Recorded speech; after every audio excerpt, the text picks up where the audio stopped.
ሰላም ጤና ይስጥልኝ ውድ የኢንፎቴይንመንት 2 የዩቲዩብ ቻናል ቤተሰብ እኔ ፋሲል ነኝ። ዛሬ በሌላ ቪዲዮ መጥቻለሁ፣ በሌላ መረጃ መጥቻለሁ። እንግዲህ የተለያዩ አይነት መረጃዎችን ዛሬ ከኔ ትሰማላችሁ ማለት ነው። ለዚህ ቻናል አዲስ ከሆናችሁ ሰብስክራይብ ማድረጋችሁን አትርሱ። አሁን ቀጥታ ወደ ጉዳያችን እንገባለን። እንግዲህ የመጀመሪያው መረጃ ስነግራችሁ ሰሞኑን ይፋ በተደረገ በርካታ ተከታይ ያላቸው ተጓዥ ቭሎግ ዩቲዩበሮች ምርጥ 10 ዝርዝር ውስጥ የሀገራችን ልጅ የሆነው አቤል ብርሃኑ ወይም የወይኗ ልጅ በሶስተኛ ደረጃ መቀመጡ እየተገለጸ ነው ያለው። እንግዲህ በቅርቡ አንድ የአፍሪካ ዌብሳይት ወይም ድረገጽ እንግዲህ ባወጣው ምርጥ 10 በርካታ ተከታይ ያላቸው ቭሎገሮች እንግዲህ ዝርዝር ሲያወጣ በሶስተኛ ደረጃ የኛውን የሀገራችንን ልጅ አቤል ብርሃኑን እንግዲህ በሶስተኛ ደረጃነት አስቀምጧል። አቤል ብርሃኑ እንግዲህ 1.58 ሚሊዮን ተከታይ ነው ያለው ወይም ሰብስክራይበርስ ነው ያለው። በአንደኛ ደረጃነት እንግዲህ የተቀመጠው ከርት ካዝ የሚባል እንግዲህ ቭሎገር ነው። በ4.05 ሚሊዮን ሰብስክራይበርስ አንደኛ ደረጃ ላይ ተቀምጧል። ወደ ማያ ከጋና 1.96 ሚሊዮን ሰብስክራይበርስ። ሶስተኛው አቤል ብርሃኑ 1.58 ሚሊዮን ሰብስክራይበርስ። አራተኛ ደረጃ ታዮ አይና ከናይጄሪያ 1.26 ሚሊዮን ሰብስክራይበርስ። አምስተኛ ሻን ኮሚክስ አሁንም ከናይጄሪያ ነው 905,000 ሰብስክራይበርስ ማለት ነው። ስድስተኛ ስቲቨን ኩው ከናይጄሪያ 726,000 ሰብስክራይበርስ። ሰባተኛ አያም ማርዋ ከኬንያ 581,000 ሰብስክራይበርስ። ከ8 እስከ 10 ኬንያውያን ከ472,000 እስከ 346,000 ሰብስክራይበርስ ያላቸው ቭሎገሮች ዩቲዩበሮች እንግዲህ በተርታ ተቀምጠዋል። እንደምታውቁት እንግዲህ አቤል ብርሃኑ በርካታ የሆኑ ስራዎችን ነው የሚሰራው በዩቲዩብ ቻናሎቹ። የዜና ቻናል አለው። የዓለምን ደግሞ እየተጓዘ የሚያስተዋውቅበት ትልቁ ደግሞ ሌላው ቻናሉ የቭሎግ ቻናል ነው። እንግዲህ አቤል ብርሃኑ መነሻውን ሁላችንም እናውቀዋለን። ዩቲዩብ ቻናልን ሲጀምር ከትንሽ ነገር ነው የተናገረው። በነገራችን ላይ በአንድ ወቅት ራሱ አቤል ብርሃኑ እንደተናገረው እዚህ ደረጃ ለመድረስ ያበቃው ነገር ምን እንደሆነ ገልጿል። እስቲ በአጭሩ ስለ አቤል ብርሃኑ በአንድ ወቅት ከቢቢሲ አማርኛ የዩቲዩብ ቻናል ጋር ያደረገውን አጭር ቆይታ እንመለከታለን። ታንዲ ይህንን ቪዲዮ ተመልከቱት። ሃይ ሰላም፣ እንዴት ናችሁ? ውድ በአለም ዙሪያ የምትገኙ ውድ ኢትዮጵያውያን በሙሉ እንዴት ናችሁ? በያላችሁበት ሰላማችሁ ይብዛን እምለው አቤል ብርሃኑ የወይኗ ልጅ እባላለሁ። ተጓዥ ዩቲዩበር ነኝ። ዩቲዩብ የጀመርኩት የዛሬ 10 ዓመት ገደማ ነው። እንግዲህ ላለፉት 10 ዓመታትም እዚሁ ዩቲዩብ ላይ ቆይቻለሁ። ዩቲዩብ እንደጀመርኩ እንግዲህ ምንም አይነት ተመልካች አልነበረም። ለማንኛውም እንደሚጀምር ዩቲዩብን ማለት ነው 3 4 8 6 ተመልካች ቢበዛ ከ10 ተመልካች እና ከ11 ተመልካች አይበልጥም። እውነት ለመናገርም አብዛኛውን የምናየው እኔና ጓደኛዬ ነን። ያው ጓደኛዬን እኔን ለማገዝ በተለያየ አካውንት እየገባን ዝም ብለን ራሳችን እናየዋለን፣ ኮሜንት እንጽፋለን ምናምን በተለያየ አካውንት እንደዛ ነበረ መጀመሪያ ስንጀምር። የመጀመሪያ እንደሰራሁኝ ወደ 9 ወር 10 ወር ገደማ ምንም አይነት ተመልካች አልነበረም። እስከዛም እንግዲህ ወደ 62 የሚደርሱ ቪዲዮዎችን በተከታታይ ዩቲዩብ ላይ አፕሎድ አድርጌያለሁ። ግን እንዳልኩ ምንም ተመልካች አልነበረም። በፊት ሚዲያ ላይ ሰራ ነበር፣ ሚኒስትሪ ሚዲያ ላይ ሬዲዮ ላይ ሰራ ነበር እና የበዓል ፕሮግራም አዳር የመዝናኛ ፕሮግራም ሰራ ነበርና አዳር ፕሮግራም ሰርቼ ስገባ ሁልጊዜም የማደርገው ምንድነው በቻልኩት መጠን የሆነ ፕሮግራም ለመስራት ሞክራለሁ ዩቲዩብ ላይ ማለት ነው። እና ያን ቀን አዳር ፕሮግራም ሰርቼ ወደ ቤቴ ተመለስኩና የሆነ በጣም አትራክት ያደረገኝ ነገር ስለነበር እሱን ነገር ልስራ አልኩና እሱን ሰርቼ ወደ እንቅልፌ ሄድኩኝ ማለት ነው። ያን ቀን የሰራሁት ቪዲዮ አንድ የሀገራችን ግዙፍ ባንክ መግለጫ ይሰጣል።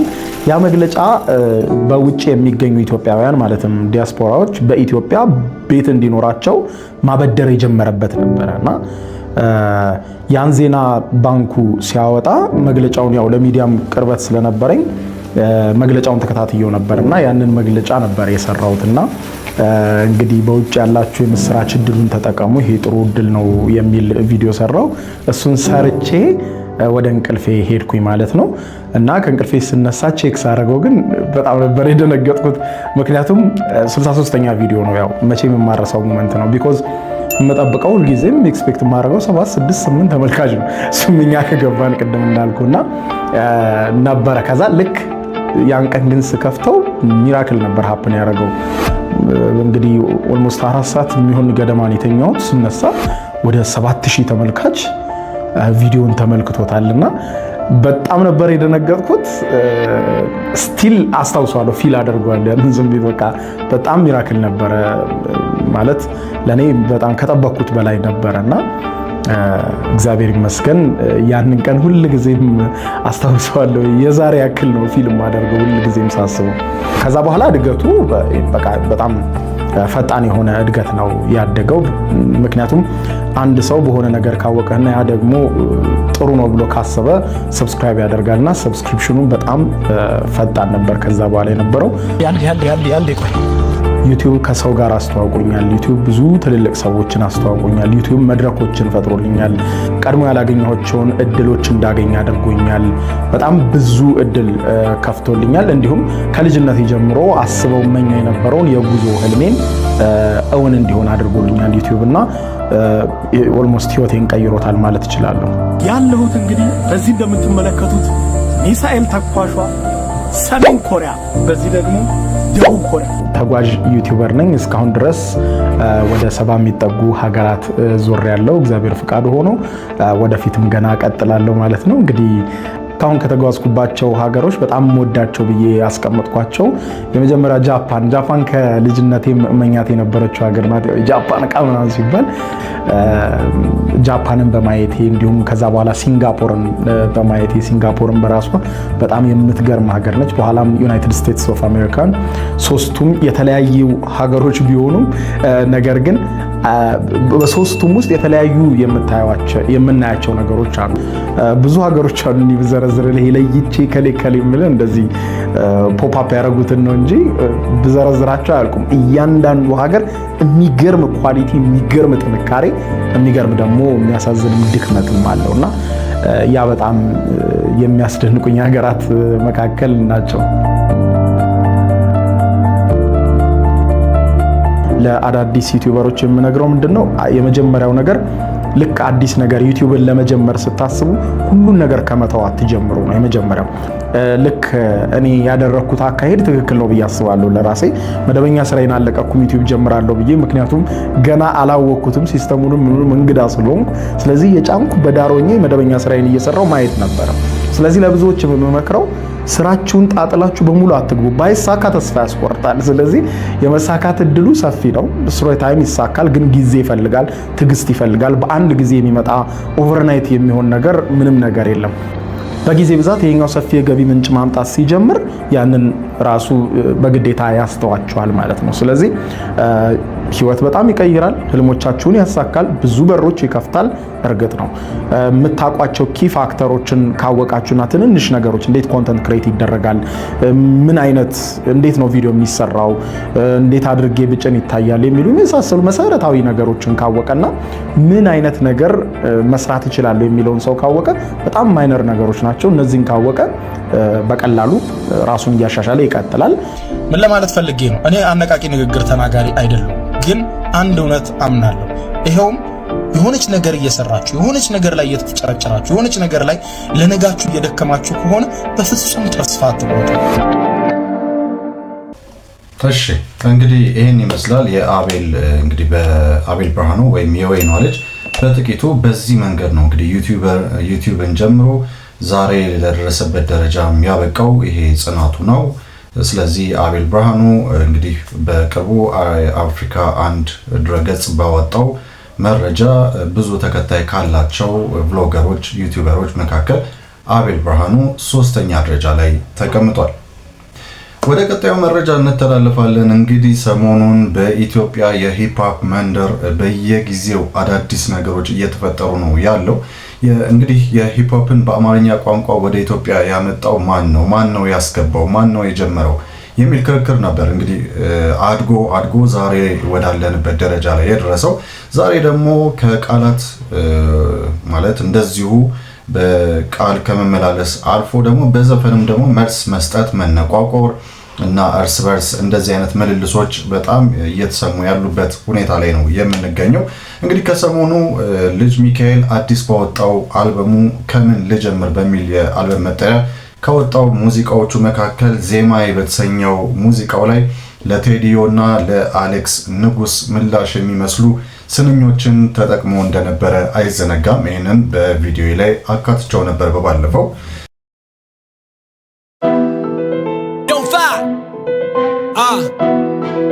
ምናርጉኑ ሚልን ጋሽዬ ጋሽዬ ዜማዬ ዜማዬ ዜማዬ ዜማዬ let go አለን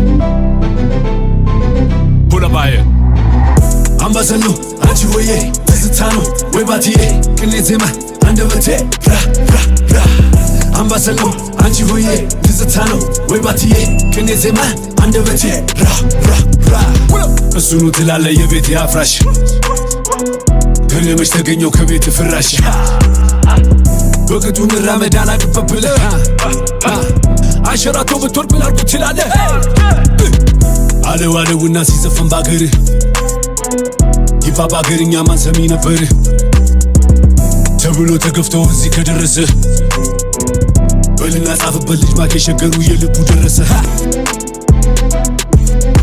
እየተግባባን እንጂ ሂፕሆፕ እናንተ ነው ፌመስ ያደረገው እኔ ደግሞ ሂፕሆፕ ነው ፌመስ ያደረጉት እዚህ እየተግባባን። ታዲያ ይህን ተከትሎም አሌክስ ንጉስም አዲስ በለቀቀው ኳኳ በተሰኘው ዜማው ላይ ለልጅ ሚካኤል ምላሽ የሚመስል እንግዲህ ስንኞችን ተጠቅሞ ነበር።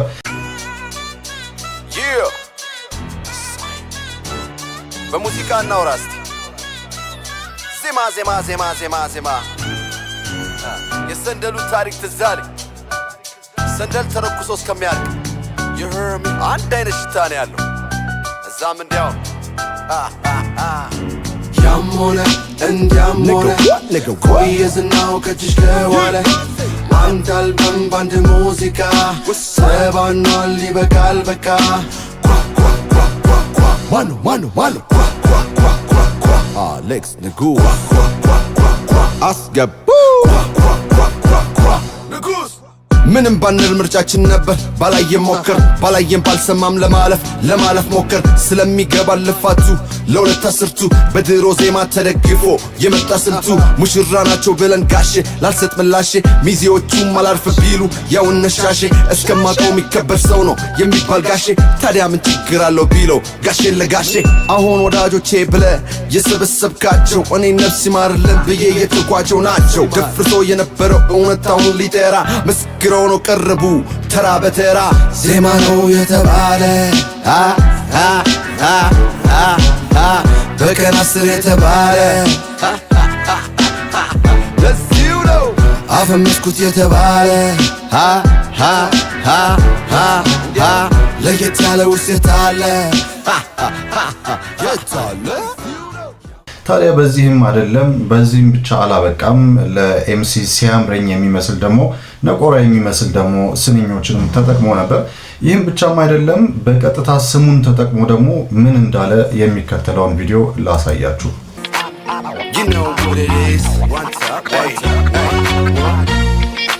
Fire Ferrari, yeah, yeah, Tesafari, yeah, yeah. In case you don't know me, you better ask somebody.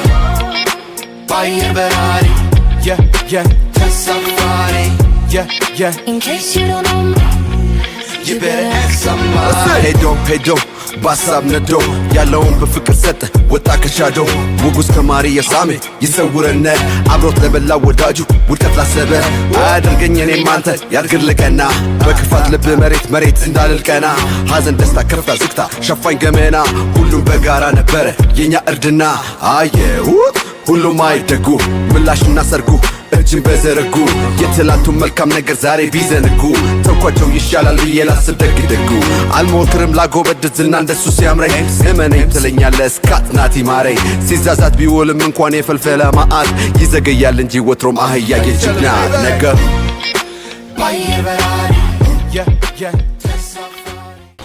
እሺ እንግዲህ ለኤምሲ ሲያምረኝም ለስካት ናቲም እንግዲህ ምንም አህዮች ምንም የፈለገ ቢፈነጥዙ የጅብ ናቸው መጨረሻው የጅብ ናቸው የጅብ ራት ነው የሚሆኑት የሚል እና በጣም ከበድ ያሉ ቃላትን የተጠቀመበት እንግዲህ ሙዚቃ ነው አሌክስ ንጉስ በዚህ ምላሽ ሰጥቷል ታዲያ ኤምሲ ሲያምረኝ ይሄንን ከሰማ በኋላ እሱም ዝም አላለም በቲክቶክ ገጹ ላይ ገብቶ አጭር የሆነ ነገር ተናግሯል እስቲ እሱን ደግሞ ላስደምጣችሁ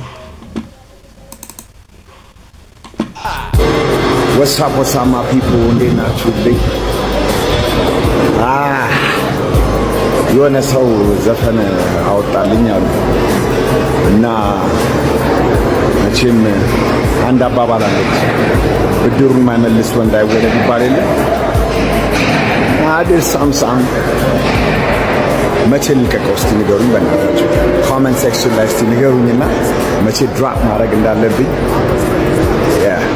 ለሚነው ስለዚህ እኔ ምላሽ አለኝ እያለ ነው ኤምሲ ሲያምረኝ እንግዲህ ያው ለአሌክስ ንጉስ መሆኑ ነው አሌክስ ንጉስ ኤምሲ ሲያምረኝን እንግዲህ የነካበት ሙዚቃ ነው እንግዲህ ቀደም ሲል ያስደመጥኳችሁ ከዛ በኋላ እንግዲህ ኤምሲ ሲያምረኝም ለዚህ ምላሽ ይኖረኛል እንደውም ልክ እንዳባባሉ እንግዲህ መልስ የማይሰጥ ወይም ደግሞ ብድሩን የማይመልስ ወንድ ልጅ አይወለድ ነው የሚባለው ከና አባባሉ ብሎ እንግዲህ እኔ መልሳለኝ በሙዚቃዬ ይሄንን ምላሽ ሰጣለሁ ታዲያ መቼ ልልቀቀው የሚል ጥያቄ ነው እንግዲህ ያቀረበው በቲክቶክ ገጹ ላይ ግን በጣም የሚያስገርማችሁን አንድ መረጃ ከዚሁ ጋር በተያያዘ ልስጣችሁ ድምጹን ሳያሰማ የሁለቱንም ዲስትራኮች ግን የሰራ አንድ ሰው አለ ይሄ ሰው ጀግና የሚል ስም ተሰጥቶታል እንግዲህ ማን ነው ይሄ አቀናባሪ ማን ነው ካላችሁ ሚኪ ጎንደርኛ ስለዚህ የተናገረውን አጭር ቪዲዮ ላሳያችሁ ጋይስ ኢትዮጵያ ሂፕ ሆፕ እንደምታውቁት የሌለ ፋይል ውስጥ ገብቷል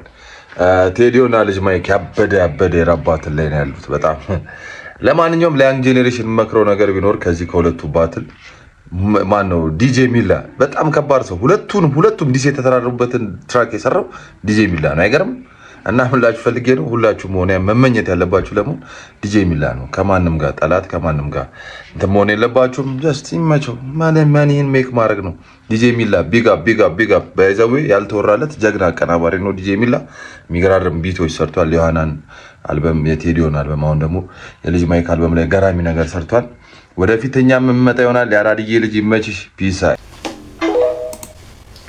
እንግዲህ ያው እንዳለው ነው ሚኪ ጎንደርኛ በዚህ ውስጥ ጎልቶ ስሙ ያልወጣው ከማንም ጋር ጠላትም ከማንም ጋር ወዳጅም ያልሆነው ግን የራሱን የሆነ ስራ በተለይ ደግሞ ሁለቱም ዲስ የተራረጉበትን ትራክ የሰራው የልጅ ማይክንም የቴዲዮንም ምርጡ አቀናባሪ ዲጄ ሚላ ነው ስለዚህ ዲጄ ሚላ ቁጭ ብሎ ገንዘቡን ነው እየሰራ ያለው እና የሁለቱንም የቴዲዮንም የልጅ ማይክንም ዲስ የተራረጉበትን ትራክ የሰራላቸው ራሱ ነው አሁንም የልጅ ማይክን አዲስ ካወጣው አልበማቸው ላይ ካልበሙ ላይ ይሄንን ስራ የሰራው ራሱ ዲጄ ሚላ ነው ስለዚህ ዲጄ ሚላ ልክ እንደ ዲጄ ሚላ ነው መሆን ያለባችሁ ሁላችሁም ከማንም ጋር ምንም ነገር ሳታረጉ ስራችሁ መስራት ትችላላችሁ እያለ ነው ለማንኛውም ይሄንን ይመስላል ግን በጣም የሚያስገርማችሁ ከዚህ ጋር ደግሞ የተያዘ አንድ ሌላ ደግሞ አስገራሚ የሆነ መረጃ ሰሞኑን በፌስቡክ ገጽ ላይ እየተዘዋወረ ነው ያለው እንግዲህ አስገራሚው ነገር ታዲያ ምንድነው የኢትዮጵያ የሂፕ ሆፕ ሰጣ ገባ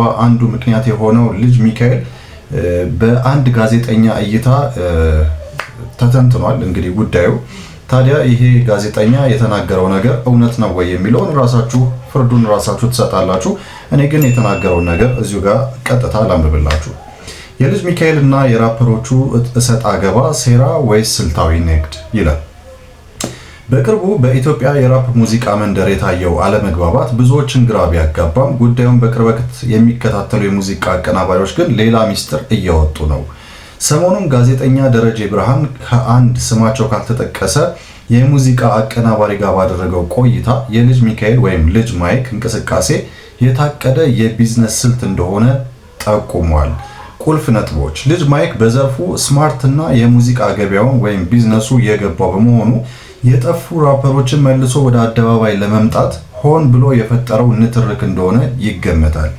ምንም አይነት ግጭት ባልነበረበት ሁኔታ ድንገት በጽሁፍ መልእክት ጀመረ። ወዲያውኑም ጥራት ያለው የቪዲዮ ስራ መልቀቁ አስቀድሞ ዝግጅት እንደነበረበት ማሳያ ተደርጓል። አሁን ላይ የተነሳው ንትርክ ለሌሎች ራፐሮች ትልቅ የነፃ ማስታወቂያ ወይም ፕሮሞሽን ሆኖላቸዋል። ብዙዎቹም አጋጣሚውን ተጠቅመው አልበም ሊለቁ እንደሚችሉ ይጠበቃል።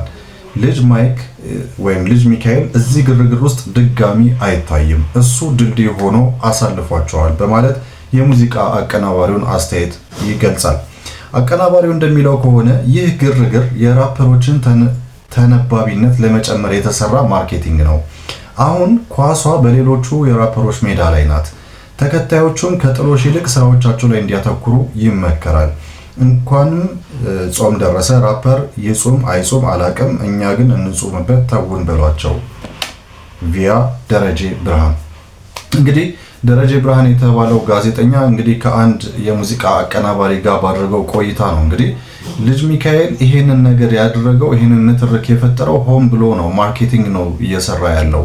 ሌሎቹ ራፐሮች የተተዉ የተረሱ የሚመስሉ ራፐሮች ተነስተው እንደገና የሙዚቃ ስራቸውን እንዲሰሩ የሚደረግበት ትልቅ የማርኬቲንግ ስራ ነው እንጂ ሆን ተብሎ በሌላ መንገድ የተያዘ ነገር አይደለም የሚል አመለካከት ነው እንግዲህ እየተገለጸ ያለው። ታዲያ እውነቱ ይሄ ነው ወይስ ምንድነው የሚለው እውነቱ እንግዲህ በጊዜ ሂደት የሚታይና የሚፈታ ይሆናል። እናንተም ያላችሁን አስተያየት ደግሞ በኮሜንት ሴክሽን ላይ ልታሳውቁኝ ትችላላችሁ። የመጨረሻ መረጃዬ ለጥንቃቄ ብሎ ቲክቫህ ኢትዮጵያ ዛሬ ያወጣውን ዘገባ እንግዲህ ይመለከታል። ለጥንቃቄ ይላል። ቀጥታ ቲክቫህ ኢትዮጵያ ያወጣውን መረጃ ላንብብላችሁ። ጥር 27 2018 ዓመተ ምህረት ቀን ሄለን አበራ፣ ለዚህ ጽሑፍ ሲባል ስሟ የተቀየረ፣ እንደ ወትሮ ሁሉ ከስራ ገበቷ ወደ መኖሪያ ቤቷ ሀገር አማን ብላ እየተመለሰች ነው። በድንገት ታዲያ ከዚህ በፊት በመልክ የማትለየውና በአካል አግኝታው የማታውቀው አንድ ግለሰብ ወደ እርሷ በመጠጋት ትብብር እንድታደርግለትና እንድትረዳው ይጠይቃታል። ግለሰቡ እባክሽ የኔ እህት ሎተሪ ደርሶኝ ነበር፣ ነገር ግን ገንዘቡን ለመውሰድ መታወቂያ የለኝም፣ በዚህ ላይ ለሀገሩ እንግዳ ነኝ በሚል ነው በተቅለሰለሰና ግራ በተጋባ ስሜት የጠየቃት። ታዲያ ሄለን ወትሮም በኢትዮጵያዊነት ባህልና የመደጋገፍ ብሂል ያደገች እንደመሆኗ ጥያቄውን ለማስተናገድ ሎተሪ ደረሰኝ ያላትን ሰው ለመርዳት እያናገረች ሳለ ሌላ ከዚህ በፊት የማታውቀው ግለሰብ አንገቷ አካባቢ በዳበሳ መልክ ይነካታል። በዚህ ጊዜ ሄለን ሌላ ሶስተኛ ግለሰብ ከጀርባ በመዳፉ የያዘውን ይዞ መቆሙን ልብ አላለችም። ራቅ ብሎ ደግሞ ሌሎች ተጨማሪ ሁለት ግለሰቦች በባጃጅ ውስጥ ሆነው ዙሪያ ገባውን በመቃኘት በአንክሮ ይከታተሏቸዋል። ሄለን ሎተሪ ደረሰኝ ተባበረኝ ያላትን ግለሰብ ለመርዳት ከማሰብ ውጪ በጊዜው አንዳች ነገር ይገጥመኛል ብላ በፍጹም በጭራሽ አልገመተችም። ሆኖም ግን በነበረው እያንዳንዱ ማለትም ሎተሪ ደርሶኛል ባዩ ጀምሮ አንገቷ አካባቢ ከዳበሳት ግለሰብ ጋር በነበራት የንግግርና የንክኪ ግንኙነት ብሎም ከጀርባ ከቆሙ ግለሰቦች ጋር ተያይዞ ሄለን አበራ ላይ እንግዳ ነገር ተከስቶ ነበር። አሁን ሄለን ከስራ ወደ ቤት በመመለስና በራሷ የምትመራው የቅድሟ ሄለን አይደለችም። ሙሉ በሙሉ በእነዚህ የተደራጁ ሰዎች ቁጥጥር ስር በመውደቋ የነሱን ትዕዛዝ ፈጻሚና አስፈጻሚ ሆነች። በእነዚሁ ሰዎች አፈዛ ደንዝዝ የድግምት መረብ በመጠለፍ ለወጠኑት ዝርፊያ መሳሪያ ለመሆንና ቀጣይ የሚነግሯትን መርሃ ግብር ለመፈጸም የተዘጋጀች ሆነች። ሄለን ያላወቀችው የሰዎቹን ድብቅ ዓላማ ነው። ዓላማቸው ሎተሪ ደረሰኝ ባዩ ሲያናግራት ትኩረቷን እሱ ላይ እንድታረግና ሁለተኛው ግለሰብ እጁ ላይ ባረጠበው ፈሳሽ አንገቷን እንዲያስነካት ሲያመቻች ሶስተኛው ግለሰብ ከጀርባ የአፍዛ ደንግዝ ስራውን እንዲሰራ ነበር። ይህም ተሳክቶላቸዋል። ሄለን ላይ ያሰቡት ቀጣይ መርሃ ግብር ለመፈጸም ባጃጅ በ300 ብር ተኮናትረው ለሶስት አብረዋት ገቡ።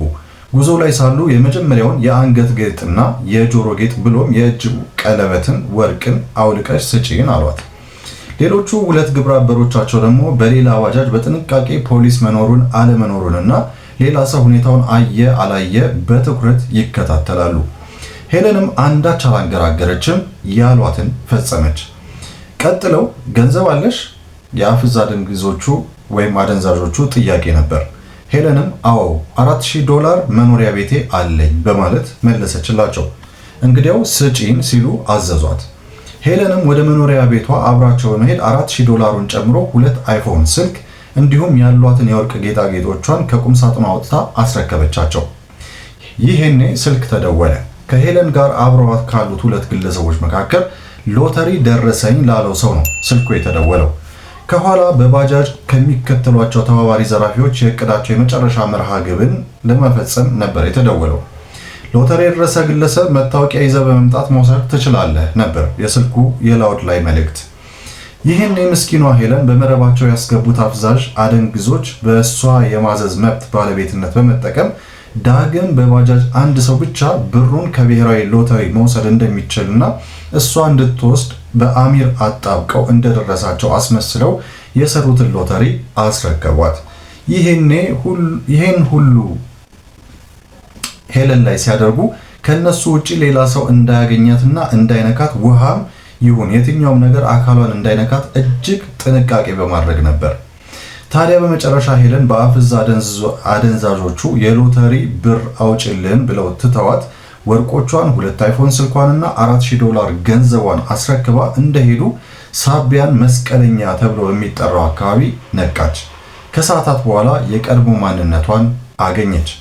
ሄለን አበራ ከስራ ወደ ቤት ነበር የጉዞ አቅጣጫዋ። ነገር ግን አሁን ብዙ ነገሯን በዘራፊዎች ተነጥቃ መስቀለኛ ራሷን ብታገኝ ሰዎች እስኪከቧት እሪታዋን አቀለጠችው። የምትይዘው የምትጨብጠው አጣች። ሁኔታዋን የተገነዘቡና ያስተዋሏት ሰዎች ሳቢያን ፖሊስ ጣቢያ የደረሰባትን እንድታመለክት ጠቆሟት። የሳቢያን ፖሊስ ጣቢያ የወንጀል ምርመራን በዋናነት ወደሚከውነው የድሬዳዋ ፖሊስ ጠቅላይ መምሪያ ወንጀል ምርመራ ቡድን ወዳለበት ከዚራ ጣቢያ ይልኳታል። ሄለን የተፈጸመባትን የአፍዝ አደንዛዥ ዝርፊያ በድሬዳዋ ፖሊስ ጠቅላይ መምሪያ ወንጀል ምርመራ ዳይሬክተር ኢንስፔክተር ተመስገን ተሰማ አስረዳች። መሰል ወንጀሎች በተለያዩ ከተሞች መፈጸማቸውን ስለሚያውቁ ቀዳሚ እርምጃቸው ከፍተኛ የመደናገጥ ባህሪ እያሳየች የነበረችውን ሄለንን ማረጋጋት ነበር። ኢንስፔክተር ተሰማ የሄለንን ቃል ከተቀበሉ በኋላ ጊዜ ከበላይ አመራሮች ጋር ግንኙነት በማድረግ የምርመራ ስራ ሂደቱን ትዕዛዝ ተቀብለው ለጉዳዩ የምርመራ ቡድን አዋቀሩ። የተዋቀረው የወንጀል ምርመራ ቡድን ስራውን ጀመረ። የአፍዝ አደንዛዥ ዘራፊዎቹን ለመቆጣጠር ምርመራውን በመሰል ተጠርጣሪ ታራሚዎች ላይ ትኩረት አድርጎ ባደረገው ምርመራ ያገኘውን ፍንጭ ተመርኩዞ ባደረገው ኦፕሬሽን ሄለን አበራን አፍዝዘው በቀን የዘረፉትን 5ቱንም ተጠርጣሪዎች ማታውኑ ተከራይተው ከነበሩበት ቤት በቁጥጥር ስር አውለዋቸዋል። ጉዳያቸው አሁን ላይ በምርመራ ሂደት ላይ ይገኛል። ሄለን ለወንጀል ምርመራ ቡድኑ ምስጋናዋን አድርሳለች። በዚሁ አፍዝ አደንግዝ ሌሎች 23 መሰል ዝርፊያዎች ተፈጽሞብናል በሚል ለወንጀል ምርመራ ቡድኑ ቃላቸውን ሰጥተዋል። ጉዳያቸውም በምርመራ ሂደት እየተጣራ መሆኑ ተገልጿል። እንግዲህ ቲክቫ ኢትዮጵያ ይህንን መረጃ ያገኘው ከድሬዳዋ መገናኛ ብዙሃን ድርጅት ነው። ስለዚህ እንግዲህ እንደዚህ አይነት መሰል የዝርፊያ እንግዲህ አይነቶች በጣም እየተበራከቱ ስለሆነ ጥንቃቄ እንድታደርጉ በሚል ቲክቫ ኢትዮጵያ ይህንን መረጃ አካፍሏል። እኔም እንግዲህ እስካሁን ያሰማችኋቸው መረጃዎች ይዤላችሁ ቀረብኩኝ። እንደወደዳችኋቸው እንደሚጠቅሟችሁ ተስፋ አደርጋለሁ። በሌላ ጊዜ ደግሞ በሌላ መረጃ ተመልሰን የምንገናኝ ይሆናል። ለዚህ ቻናል አዲስ ከሆናችሁ ሰብስክራይብ ማድረጋችሁን አትርሱ። የደውሏን ምልክት ከተጫናችሁ ደግሞ ማንኛውም ቪዲዮ አያመልጣችሁ ማለት ነው። እኔ ፋሲል ነበርኩ። ይህ የኢንፎቴይመንት 2 የዩቲዩብ ቻናል ነው።